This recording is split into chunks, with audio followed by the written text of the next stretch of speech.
Emociones es el nombre de la serie de este mes de Navidad.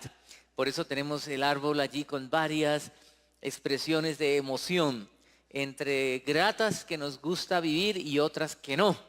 Y no están en orden de prioridad, simplemente ahí distribuidas aleatoriamente para recordarnos las emociones que embargan el corazón en diferentes momentos de la vida. Quiero que sigamos pensando en este tema porque una época como esta de Navidad, de vacaciones, donde llega familia, hay emociones encontradas. Alegría, la celebración, las luces, la comida. Ojo con eso, hay que tener cuidado porque ¿sí? Uno se desarregla a veces en esta época con tanto buñuelo, natilla, pavo y demás cosas.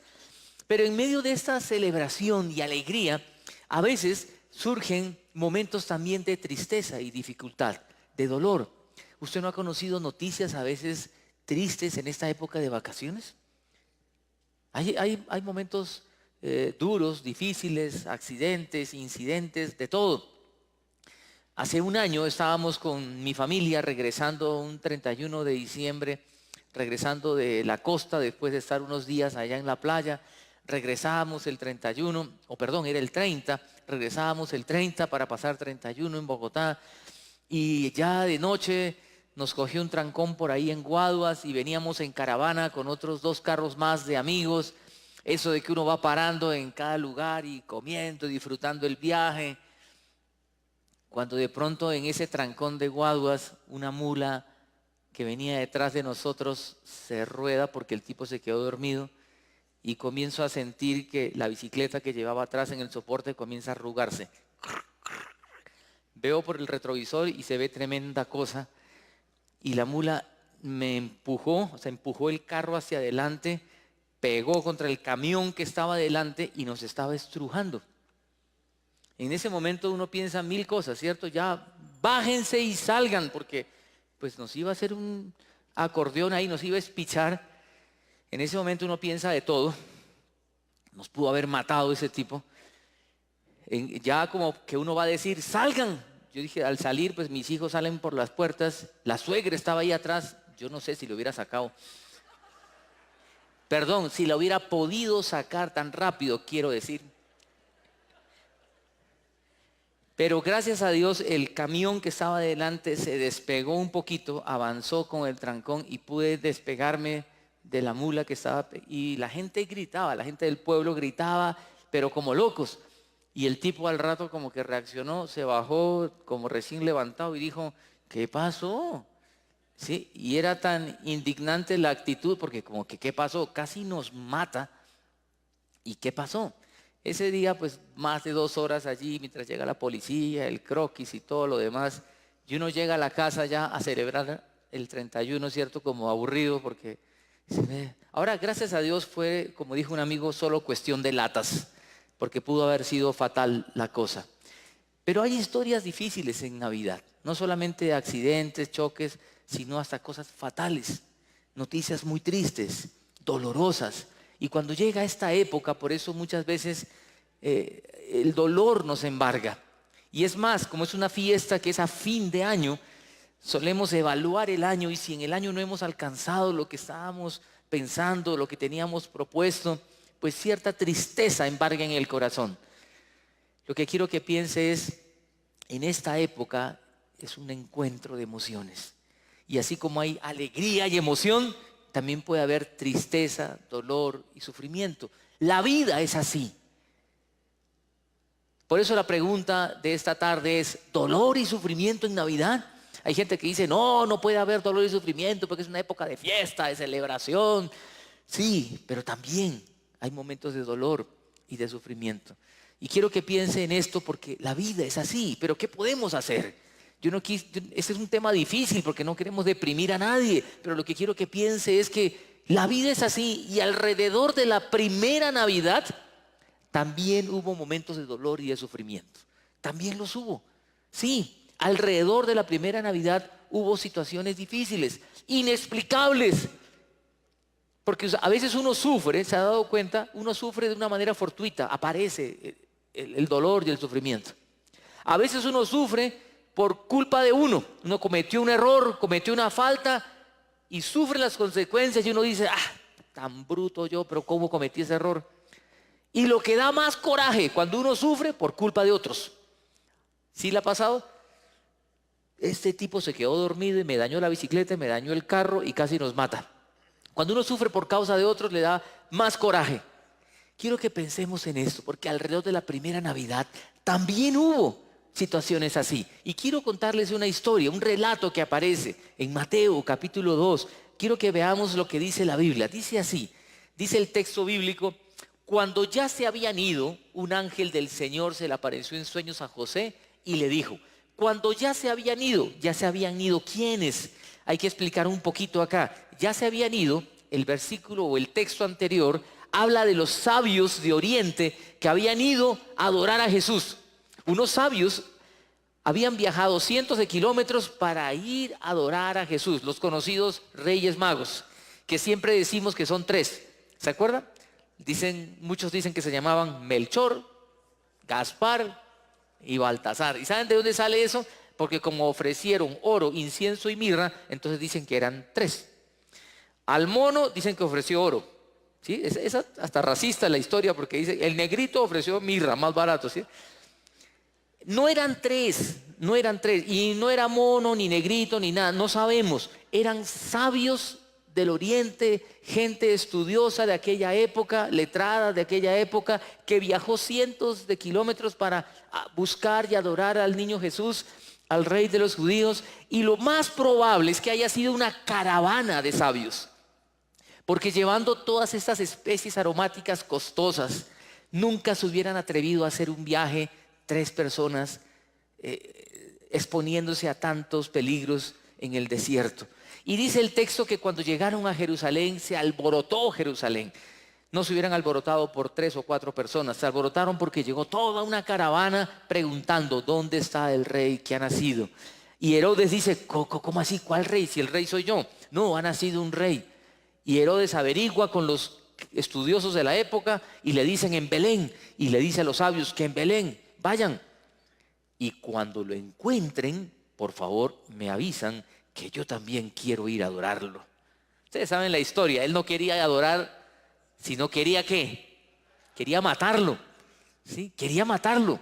Entonces dice, cuando se habían ido los sabios de Oriente a Belén a buscar a Jesús, dice, un ángel del Señor se le apareció en sueños a José y le dijo, levántate, toma al niño y a su madre. ¿Y qué?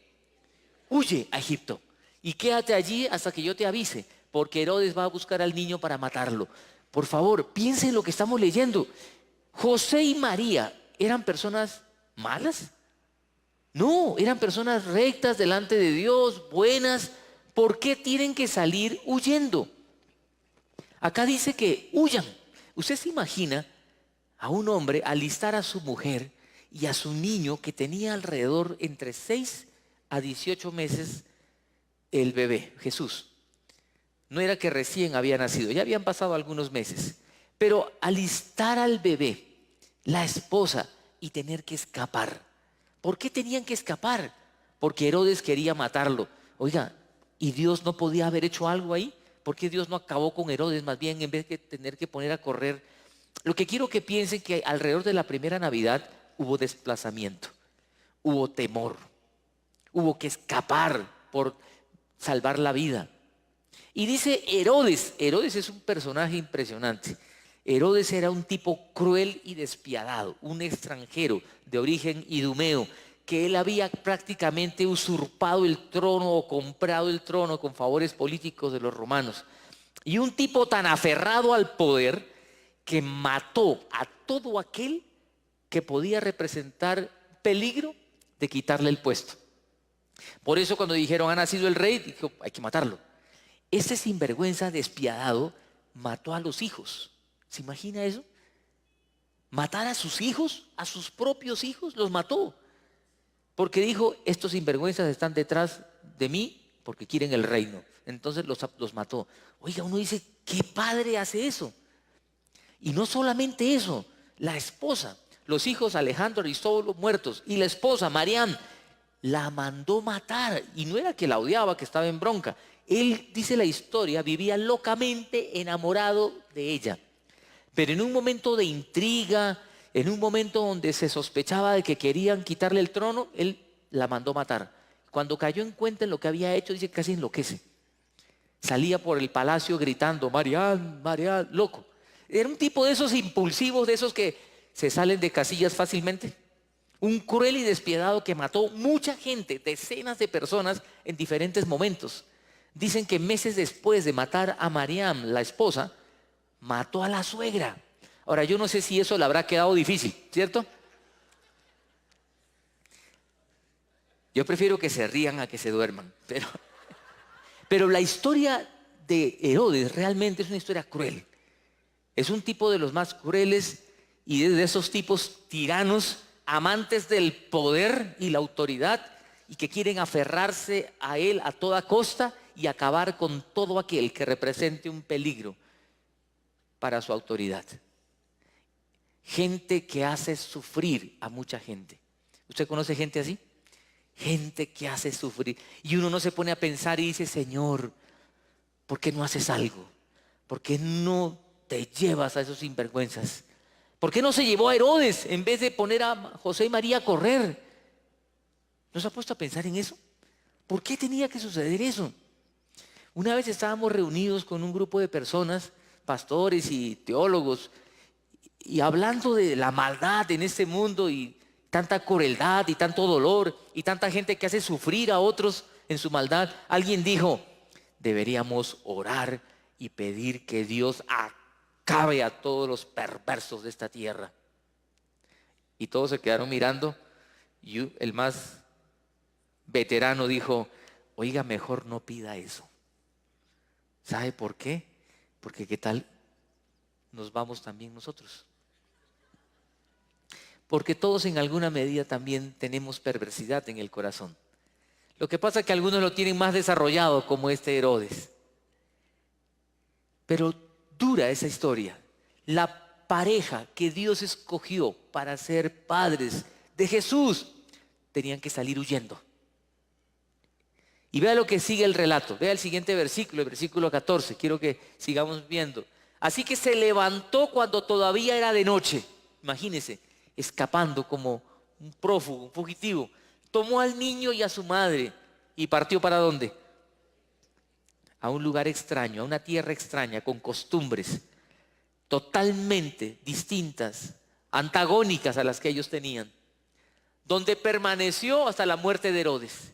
De este modo se cumplió lo que el Señor había dicho por medio del profeta: de Egipto llamé a mi hijo. Aquí el texto cita el cumplimiento de una profecía. Hay muchas profecías cumplidas en la palabra de Dios, lo cual nos demuestra, nos hace ver, la palabra de Dios se cumple. Oseas, el profeta Oseas, en el capítulo 11 de su libro, versículo 1, va a decir lo siguiente, va a decir, desde que Israel era niño, Jacob, desde que Israel era niño, yo lo amé. De Egipto llamé a mi hijo. Hablando de su pueblo y ahora hablando de Jesús. Algo que se cumple varias veces.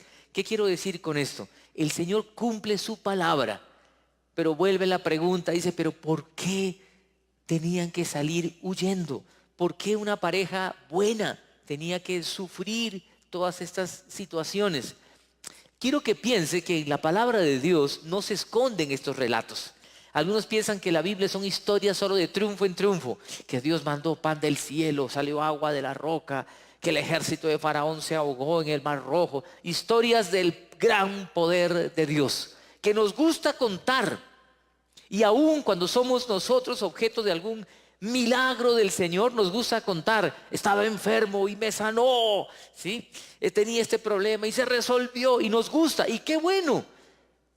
Pero quiero decirle que caminar con el Señor también hay momentos de dolor y de sufrimiento. A José y a María les tocó a José y María, y no es el único caso. A lo largo de la palabra de Dios hay muchos. ¿Usted recuerda en otro momento de la historia de la salvación que un rey quiso matar niños? ¿Recuerda? Hubo un rey que quiso acabar con todos los varones. ¿Se acuerda? Faraón. Cuando vio que el pueblo de Dios crecía, Tuvo temor de que ese pueblo fuera más numeroso que ellos y que algún día fueran y los atacaran. ¿Se acuerdan del relato? ¿Y qué hace Faraón? Le dice a las parteras: cuando ustedes vean que es una niña, la dejan. Pero si ven que es un hombre, y ahí nace Moisés. Y Moisés, recuerdan todo el relato, alguien lo protege, se salva y queda con vida. Muy parecido aquí con Jesús. Un faraón, Herodes. Matar los niños, acá matan los niños. Se salva Moisés, se salva Jesús. Moisés huye a Egipto, Jesús tiene que huir a Egipto. Algunos dicen, ¿por qué tanta similitud? Porque de pronto Mateo, que estaba escribiendo a los judíos que tenían en alta estima a Moisés, Mateo quiere demostrarles que Jesús es superior a Moisés. Es superior a Moisés y que no es el único relato en la palabra de Dios de dolor y de sufrimiento. Hay momentos de dolor. Ahora, por favor, eso no se trata de masoquismos, se trata simplemente de realismos. La vida es así. Uno quiere disfrutar y gozar la vida, gozar y disfrutar esta época de Navidad y divertirse y descansar y celebrar. Pero la vida tiene momentos difíciles. Vea lo que dice el versículo siguiente, el versículo 16. Dice, cuando Herodes se dio cuenta que los sabios se habían burlado de él.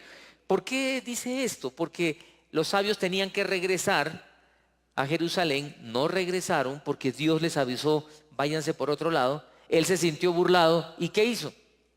Dice, se enfureció. Y ya hemos hablado de cómo era Herodes.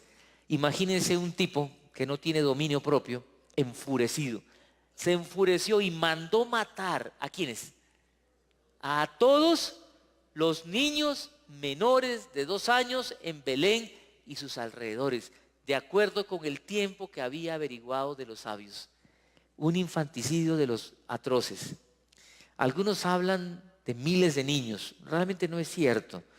Belén era una aldea pequeña donde por mucho los historiadores que estiman el mayor número de habitantes dicen, vea, por mucho había 1000 personas en Belén y sus alrededores. Por mucho, unos dicen 600, 700 personas. En una comunidad de 1000 personas, ¿cuántos niños usted estima que podían haber menores de 2 años? ¿Cuántos cree? 30, 50. Ahora, acuérdense que en esa época no había televisor, no había internet, ¿cierto? No había planificación familiar, no había nada de esos métodos que ahora hay, entonces probablemente había mucho chino. Pero los que mandó matar eran los niños varones, no las niñas, porque él quería acabar con el que podía ser el rey. Algunos estiman 15, 20 niños varones, otros dicen de pronto un poco más, nadie estima más de 40 o 50. Realmente los que tratan de analizar muy bien el caso dicen, mire, a ciencia cierta yo creo que eso era entre 20 y 30 niños. Pero escúcheme con atención, así hayan sido 10, o hayan sido 5, o ha sido 1. ¿Usted puede imaginar el dolor de esos papás? Que maten a su hijo menor de 2 años injustamente. Si usted fuera un papá de un niño así, ¿cuántos aquí son papás de un niño menor de 5 años? A ver, ¿quién tiene hijos menores de 5 años? Ya, hay varios. ¿Usted se imagina que venga una persona que haciendo uso y abuso del poder quiera quitarle la vida a su hijo? ¿Usted qué hace? Vea, yo creo que hubo aquí no solo niños muertos, creo que hubo papás muertos, porque más de un papá, estoy seguro, se hizo matar por su hijo, ¿o no? Que venga un desgraciado de estos a ponerle un dedo encima a mi niño chiquito, no. Ahora, si usted, de pronto, si su hijo es adolescente, de pronto lo entrega, ¿cierto? No, eso es solo un chiste, porque otra vez prefiero que se ría que duerma, porque los adolescentes son amados, queridos. Nuestros hijos, nuestros adolescentes, por favor, muchachos, los amamos con todo el corazón. Lo que quiero que pensemos es en el dolor y el sufrimiento de esta familia, de estas familias. Y es más, trate de pensar en esto. Cuando estas familias comenzaban a preguntarse, ¿por qué mataron a nuestros niños? y comienza el rumor en el pueblo. ¿Qué estaban buscando? ¿A quién querían matar? No, Herodes mandó matar porque unos sabios vinieron a Jerusalén y comenzaron a buscar a un niño, Jesús. ¿Jesús? ¿Sus papás no son José y María los que se volaron una noche? Sí. ¿Y por culpa de esos mataron a todos estos? Si usted fuera papá de esos niños, ¿usted qué sentiría hacia José y María? Muchos volados sinvergüenzas. ¿O no? Sinceramente, no se pongan el plan así altruista de no, yo sé que todo está bajo el control. A uno le daría en el corazón indignación, dolor, frustración. O sea, ¿por qué Dios, si se le apareció en sueños a José, por qué no se le apareció en sueños a los otros papás? ¿Por qué no lo dijo esos 10, 15 o 20? Oiga, mi hijito, huélense con José todos en caravana para Egipto, así se van acompañados. ¿De dónde tenía plata José para tremendo viaje? Algunos dicen, pues de lo que llevaron los sabios, oro, incienso, mirra. Pero surgen preguntas aquí en este texto, ¿o no? Vea lo que dice el versículo 17, sigamos leyendo el texto. Entonces se cumplió lo dicho por el profeta Jeremías. Se oye un grito en Ramá, llanto y gran lamentación. Es Raquel, la esposa de Jacob, que llora por sus hijos y no quiere ser consolada. Sus hijos ya no existen. Es una profecía que aparece en Jeremías cuando el pueblo es llevado a cautiverio y está diciendo, es un pueblo que está sufriendo por causa de su pecado, hay una causa ahora muy clara, y está sufriendo y dice Raquel que llora. Otra vez el tema de dolor y sufrimiento. Lo que quiero que pensemos aquí es que muchas preguntas surgen en nuestro corazón cuando uno ve relatos como estos. Estos son relatos que a veces uno dice, pero ¿por qué están allí en la palabra de Dios? Surgen preguntas como, ¿Dios no pudo haber salvado a esos niños? ¿Por qué Dios no hizo que cuando uno de esos soldados quiso matar a espada a un niño, se le tronchó el brazo, no sé, un ángel que tenga la mano del soldado? ¿Por qué Dios no hizo un milagro allí? ¿Por qué permitió semejante masacre a estos niños, hayan sido 10, 15, 20 o los que hayan sido? ¿Por qué tuvo que darse todas esas escenas de dolor y sufrimiento alrededor de la primera Navidad? Surgen muchas preguntas, surgen preguntas como ¿por qué los buenos sufren o no? ¿Usted nos ha preguntado eso muchas veces? ¿Por qué gente buena sufre? Porque cuando sufre un perverso, ¿qué decimos? Tome para que lleve, ¿cierto? Bien hecho, merecido se lo tiene. Y hasta sacamos frases, ¿no? El que a hierro mata, a hierro muere, ¿cierto? Y pensamos en todas esas cosas. Pero cuando gente buena sufre, ¿qué decimos?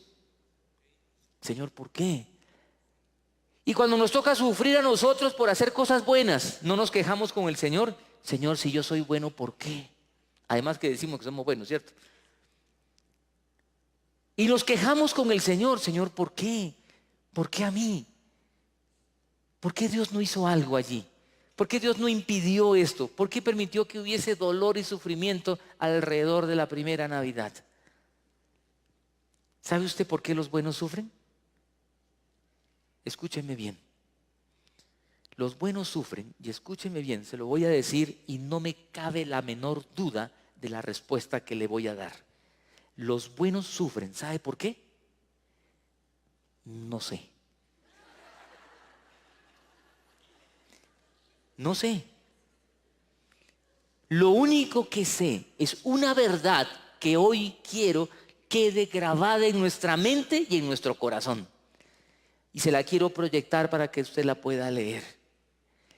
Dios cumple sus propósitos, aún en medio de circunstancias inexplicables, inentendibles. Nuestra parte es confiar y permanecer fieles. Yo no sé por qué. Hay situaciones que uno no entiende. ¿Por qué? Pequeñas o grandes. Y ocurren muchas veces en esta época, donde estamos de fiesta y celebración, y usted ve las noticias, se ahoga un niño acá, se estrellan acá, se mueren acá. Y a veces gente cercana a nuestra iglesia, que ha sufrido tragedias en esta época, que salimos de vacaciones muchos, a pasar un tiempo en familia. La pregunta es, ¿por qué alrededor de la primera Navidad también hubo situaciones difíciles? Y quiero decirle, no sé, no sabemos. Hay gente que a veces es torpe y se atreve a emitir juicios y a decir cosas para supuestamente consolar, y lo que hace es causar un mayor dolor en las personas que están sufriendo por alguna razón. Lo que sí quiero decirle es que Dios cumple sus propósitos aún en medio de circunstancias inexplicables. Nuestra parte es permanecer fieles y confiar. Yo me imagino a José y María levantándose y José madrugando. ¿Por qué tengo que escapar yo? Y María de pronto haciéndole la pelea a José. Oiga, José, ¿y por qué tenemos que irnos de noche? A ver, cuente a ver. No, que tuve un sueño. Usted con sus sueños ya me tiene loca.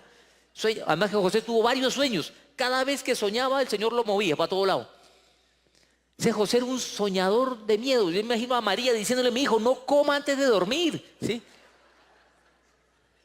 Usted sueña y nos alborota la vida. ¿A dónde vamos a ir ahora? A Egipto. ¿Y a quién conocemos en Egipto? Usted camine, mi hija, y vamos porque el Señor dice que vayamos. Pero si yo voy a ser la madre del Salvador, ¿qué hago escapando? Yo imagino el conflicto de pareja, de familia. Cuando llegue al cielo voy a coger a José y María y preguntarle: oiga, José y María, ¿cómo fue ese viaje a Egipto? Ustedes tres. ¿Cómo? ¿Y no les dio miedo con el oro y los regalos que le dieron los sabios? ¿Qué hicieron? ¿Cómo fue el viaje? ¿Por qué? Yo no sé. Situaciones inexplicables, inentendibles. Pero lo único que sabemos es que Dios cumple sus planes.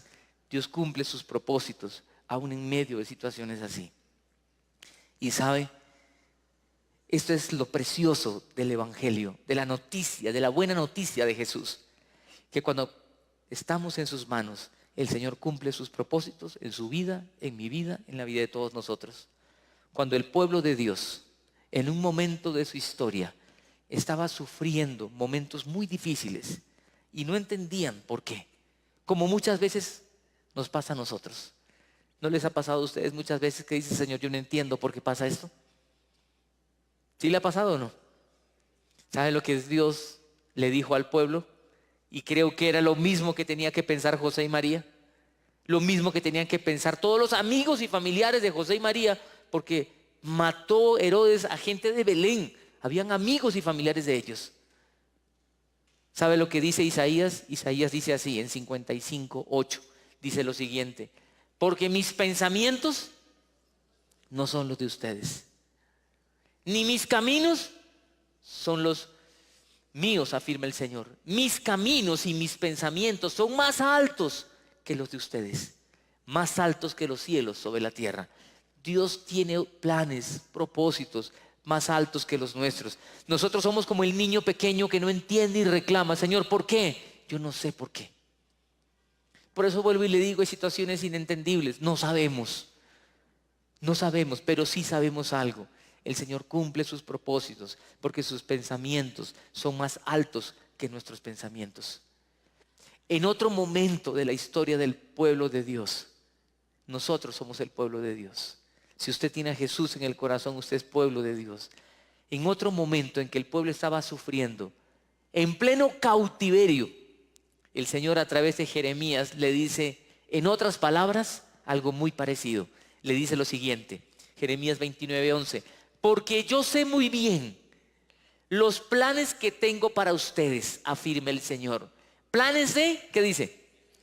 ¿Usted se imagina esa gente en el cautiverio escuchando esto? ¿Bienestar? Usted diría, ¿cuál bienestar? Si miren la inmunda en la que estamos. Uno se enoja, se indigna, ¿o no? Pero Dios le dice, tengo planes, dice, planes de bienestar y no de calamidad, a fin de darles, ¿qué? Un futuro. ¿Y una qué? Y una esperanza. Lo que quiero que pensemos en esta época de Navidad. No sé cómo usted está llegando a esta época. Si llega feliz y contento a celebrar, o si llega triste de pronto porque hay memorias desagradables de otras Navidades, o porque ha tenido un año difícil o está viviendo una circunstancia difícil. Lo que quiero decirles es que en una época de emociones encontradas, como pasó en la primera Navidad, nuestra parte es confiar. Por eso quiero, a manera de conclusión, que esta verdad que quede en nuestro corazón, quiero ponérselo en la pantalla a manera de conclusión lo siguiente. Dice así: a pesar del dolor, el sufrimiento y los momentos inexplicables de la vida, podemos celebrar Navidad, confiando que Él nos tiene en sus manos. Él es el soberano de los reyes de la tierra. Y aunque nuestros pies pisen el dolor, Él tendrá ¿qué? Respuesta y bendición. Nuestra parte es confiar. Miren, todos queremos vivir dicha y felicidad. Hay emociones que quisiéramos repetir vez tras vez y otras quitarlas de ese árbol. Pero quiero decirle, la vida es así. La vida es así. Y como papás quisiéramos que nuestros hijos solo vivieran las emociones buenas que están ahí y no las malas. Pero como papás tenemos que enseñarle a nuestros hijos a gozar las buenas y a enfrentar las que no son buenas. Porque en medio de todas ellas se va forjando un carácter. Yo creo que José y María, en medio de todo lo que tuvieron que vivir, el Señor era trabajando con ellos. Las circunstancias difíciles de la vida hacen parte de un proceso pedagógico de Dios con nosotros. Porque Dios nos ama profundamente y tiene planes con nosotros para darnos un futuro y una esperanza. Por eso la gracia de Dios, lo precioso de vivir con Jesús, es que Él tiene cuidado de nosotros. Por eso quiero ponerle una pregunta también para reflexionar aquí, como para pensar. La pregunta es la que sigue: si está viviendo un momento de dolor y sufrimiento, ¿qué puede hacer en esta Navidad? Yo le pregunto, en una palabra, ¿qué podemos hacer en esta Navidad si estamos viviendo un momento difícil? Dígale usted, ¿qué podemos hacer? ¿Cuál? Confiar. Confiar. Yo confío en que Él tiene el control de esto. Yo no entiendo nada. Pero una cosa sí sé, que sus pensamientos son más altos que los míos. Una cosa sí sé, Él cumple sus propósitos. Él lleva adelante sus propósitos, aún en medio de las circunstancias inexplicables de la vida. Mi parte es permanecer fiel y confiar. ¿Queremos hacerlo? Jesús murió en la cruz para que nosotros podamos vivir en una relación personal con Él. Y en esa relación personal podamos seguir confiando en todo momento, en todo lugar, en toda circunstancia. ¿Queremos vivir así? ¿Sí? Vamos a orar y pedirle al Señor que nuestra vida siempre pueda estar en sus manos. Siempre podamos confiar en Él, porque Él es el Señor. Acompáñenme a orar. Señor, en esta tarde queremos venir ante ti, en esta época de Navidad, donde nos llenamos de alegría, de celebración, de fiesta. Señor, reconocer que a veces hay momentos difíciles también. Y queremos decirte, Señor, gracias por toda circunstancia y por todo momento. Porque en toda circunstancia, en toda situación, tú eres el Señor. Y Señor, aunque hay situaciones que no quisiéramos vivir, como la que le tocó a José y María y a tantas familias que perdieron a sus niños, Señor, lo único que queremos decirte es, Señor, no entendemos, pero una cosa sí sabemos, que tú cumples tus propósitos y que nuestra parte es confiar. Queremos confiar en ti y hoy decirte queremos poner nuestra confianza en ti. Perdónanos por las veces que nos quejamos. Perdónanos por las veces que nos frustramos y regañamos contigo.